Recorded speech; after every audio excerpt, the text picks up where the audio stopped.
What's up guys, Card Protagonist here. Today I'll be doing a product review on Digimon card game Mugen Black Starter Deck. And before I begin this video, I want to thank every one of you out here for the support on my previous Digimon videos over the past month.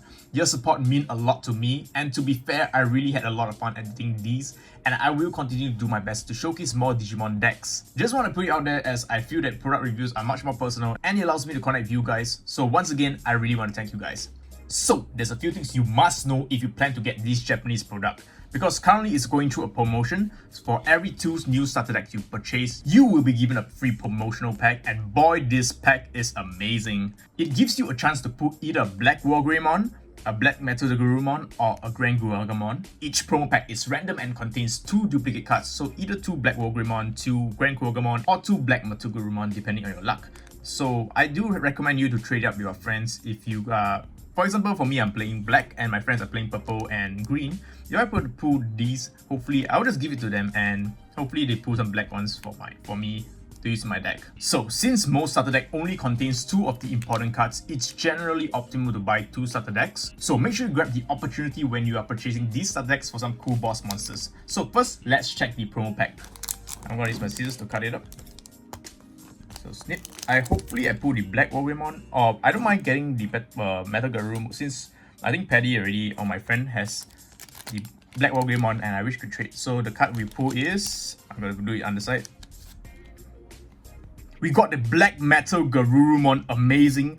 Check it out. So Black Metal Garurumon is one of the new units with the Digiburst ability. So during your main phase, its ability, you may use Digiburst 2. You can discard 2 evolution sources under this Digimon and use a purple option card that is 7 cost or below for free. So this is really good because it allows you to use Trump Sword to destroy some Digimons that are threatening, such as Omegamon, and you can use this ability 2 times, since most of the time if you digivolve from baby all the way to mega, you have 4 evolution sources. So 2 free Trump Swords is amazing. So definitely we'll be doing a deck build on this, probably doing in deck fight. Won't really be doing much profile since I generally have to juggle between work and editing. So anyway, this is a really good pull, and I'm glad to trade up for Paddy since he already has he put the black one and purple one perfect. So really love trading card games where there's a trading aspect to it. So okay, let's put the promos aside and get to the starter decks. This Mugen Black starter deck is perfect for anyone who is new and is interested in trying out the black colored deck, such as myself, as well as competitive players who are looking to upgrade their black Digimon decks, as this starter deck contains some really powerful upgrades to the current black meta decks. So I highly recommend this product to anyone who's interested in black Digimon decks. So without further ado, let's get started with the contents. So in a starter deck, it's pretty simple. The Japanese products are very simplistic since they have the inbuilt rule card here. To be fair, they actually had the Japanese app to give us a run through on how the game works. Whereas the English one, I know the product's actually bigger because there's actually a rule book, which is fair because the English one just came out. By the way, happy Digimoning, guys, and welcome to Digimon World, I guess. So yep, let us move on to the deck itself, which is one of the most important parts of the product review, I guess. First up, we have 4 copies of Kapurimon. Yes, Kapurimon, one of my favorite Digimons. You guys watch my videos, as always, Digimon hatch Kapurimon, you know. So what Kapurimon does is evolution source. During your turn, if you have a Digimon with blocker, that Digimon gains +1k attack power. So it's a pretty good Digi if you want to focus more on a blocker-oriented deck like Craniamon decks. So 4 copies of this starter. Pretty generic since most of the starter decks give you 4 DGX to work with. Next is 4 copies of Jazamon. Jazamon originally debuted in Digimon mobile game, which is Digimon Links, for those who have played it, like myself. This card even pays reference to the farm interface in Digimon Links. I simply adore this. Really love it. It's really nostalgic. And I'm glad they actually pay homage to the game. Next is 4 copies of Argumon. Finally, Argumon for the black deck. I really love this card. It's a 3-drop with the blocker ability for quick emergency blocks. So cards like these and Gotsumon won me so many games because of the fact that it's only a cost 3 and you can just throw it down to prevent lethal. So it's a really good card. In addition, this little sneaky fella does not have the ability to cost 2 memory when it's attacking, unlike Gotsumon. So it's amazing card. It basically makes your opponent not attack you, then you can just sneak in some endgame plays with Argumon, little Argumon. Yes, he has 1k blocker, but most of the time you're going to use that 1k, the tiny blockers to block off those megas with double or triple rakers. So this is really good, and love the artwork, by the way. I don't know whether it's a reference to Digimon World 1 Haunted Mansion. As you guys know, Skull Greymon is actually located there. So next is 4 copies of Black Toy Argumon. So we have Toy Argumon, and finally we have the black version of Toy Argumon. Some people call this Clear Argumon L. I think this is a PS1 card battle. It's called L Argumon. So anyway, Toy Agumon's ability is pretty unique. Evolution Source, at the end of the opponent's turn, if they do not attack you, you get to draw 1 card. This card is really good because most players do play it safe and refuse to attack until they have a Mega. So early game, this card can gain you lots of hand cards. Yeah, you're drawing at least potentially 2 cards before your opponent goes up to Mega. It's great. And also, if you're playing a blocker-based deck, even at Mega, if your Megas are blockers, they won't even attack it as well until they have a proper setup. So you'll be drawing lots of cards with this. I really adore this skill. I'm glad that Black have some more new gimmicks. Next is 4 copies of Commandramon. So this guy, I really love his artwork. Like, I love Commandramon because of the fact it's a freaking dragon holding an M16. It's a 4 cost, which is very expensive, drop, but a solid 5k power, attack power. I believe it's utilized in a Black Rookie Rush deck, as you really want to Digivolve into it for its free cost. And because it's 5k, it's really good, because it escapes a lot of stuff like Volcanic Dramon, which destroys all 4k. An absolute killer for the Rookie Rush decks, but this guy is unaffected. Thank you. Next, 4 copies of Greymon Virus. Finally, a Greymon Virus that is actually playable. Yes. So Greymon Virus is a virus variation Greymon with the abilities very similar to Black Toy Argumon.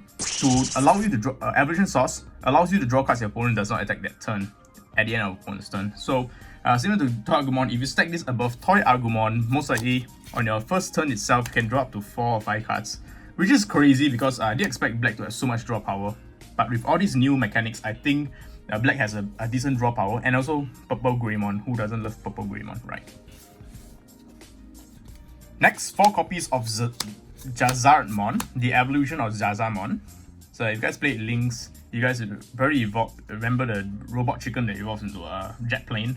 It's a vanilla 6k attack power with no abilities. Pretty fair. This there as a beatdown. Next, 2 copies of Dark Tyranimon. This card is meta defining for Black. It is a 1 Digivolution cost champion with the blocker ability. It's beautiful. With this, Black decks can officially run a full 1 cost champion lineup for turbo decks like Millenniumon and Outer S. So some of the few very important cards in the metas are cheap evolution costs. That's why green is actually really good, because it actually evolves to mega quickly. You will be able to get to your boss monster and start swinging early game. So 2 copies. Unfortunately, this is the main reason why you buy 2 of the starter decks, because you'll be able to get 1 playset, and you really want to have it as 1 playset. It's really good. For the ultimates, we have 4 copies of Meta Greymon Virus Mode. So it's a virus or OG, the OG Meta Greymon, and you I guess Digimon realized that, oh, it's too dark. We can't make a mascot Digimon become corrupted zombie dragon. So technically it's a zombie dragon. So anyway, his ability is, when you Digivolve, select one of the Digimon on the battle area and give it the blocker ability until the end of your opponent's turn. So it's a pretty cool Digimon that increases the number of blockers in your deck, and it can even give itself blocker abilities to tank that until the opponent's turn. Next up, 4 copies of Metal Tyranimon. Red and green finally got theirs, and we black finally get our Metal Tyranimon. Wouldn't it be nice if we give us a Rust Tyranimon in black? It's a 9k vanilla card, doesn't really do much except for looking cool, I guess. It's a dinosaur. The last ultimate we have is 2 copies of Giga Dramon. Giga Dramon is one of a new mechanic that will make black a lot stronger. Its inherited skill is blocker. So transform any powerful Mega level Digimon into a gigantic tank. It is amazing with Megas with the reboot ability, like Crest Garurumon. And our next card, 2 copies of Mugen Dramon, or Machine Dramon in English. So Machine Dramon ability is Evolution. So it's a 3 cost, so it's generally really good to have 3 costs, because you want to Digivolve into this and swing immediately. Having it at 3 costs, it's quite doable. So its ability is, when you Digivolve, select 2 cards on your field and they gain the reboot ability until the end of your opponent's turn. So think about this: Digivolve on top of Giga Dramon, swing, and the end of your turn, opponent's starting turn, restand with the blocker ability. Beautiful. And our boss monster, 2 copy of Blitz Greymon, the first ever Digiburst card reviewed. So what does Digiburst do? So by sending 2 evolution sources underneath this Digimon, you can activate its unique ability. So choose one of your Digimon and gains plus 4000 attack power. Technically, every Mega Digimon will have 4 evolution sources unless you didn't Digivolve on top of a baby. So you'll be able to use Digiburst twice because you have 4, so 2 and 2. This ability is pretty good because it allows you to smash giant Digimons like Omnimon, or by giving your other smaller units attacking power to bypass your opponent's blockers. I can't wait to see what new Digiburst there will be in the later sets. So for now, we have 2 copies of Blitzgreymon. Now for option tamers, we have 4 copies of Kamiyatai. It's a black version, similar to the BT2 version. So, Kamiyatai is a 2-cost tamer that allows you to reactive your blockers by resting Tai after your Digimon blocks an attack your opponent's turn. It's absolutely amazing in blocker decks, and it is a must play in decks like Craniumon. Also, as most tamer does, cast it for free if you check it in the security. So, yeah, free tamers. 4 copies of Laser Eyes, our brand new Spider Shooter or Hell's Grenade in Japanese. So what Laser Eye does is during your main phase, you can select 2 of your opponent's Digimon and de-Digivolve 1. So similar to Spider Shooter, which is a 3-cost, you'll be able to select 1. Instead of selecting 1, you'll be able to select 2. So this is really good because it gives you a little bit more value. However, in a more situational situation, I guess, especially during your opponent's turn, if you check it as security, it's really powerful as you can re-cancel lethals by de-Digivolving big units with multi-breakers. So yeah. Pretty neat card. I definitely will be testing this out over Spider Shooter sometime because of the fact it's kind of like a 1 more cost but a stronger Spider Shooter. But we never know. You need to test the meta. And finally, we have 2 copies of Genocide Attack. So its main ability is to delete a play cost 7 or below Digimon. So technically, it's a tiny Gaia Force for majority of the ultimates and below. However, it's our very first ever control option from Black, and it's a pretty good start. So 2 copies. So, I hope you guys enjoyed my product review on Digimon starter deck Mugen Black. Unfortunately, I won't be able to cover the other 2 color starters as I have to juggle between editing and work. However, if you'd like to see an upgraded build of the Mugen Black deck with cards from the other booster sets, do let me know in the comment and smash that like. So till next time, peace out!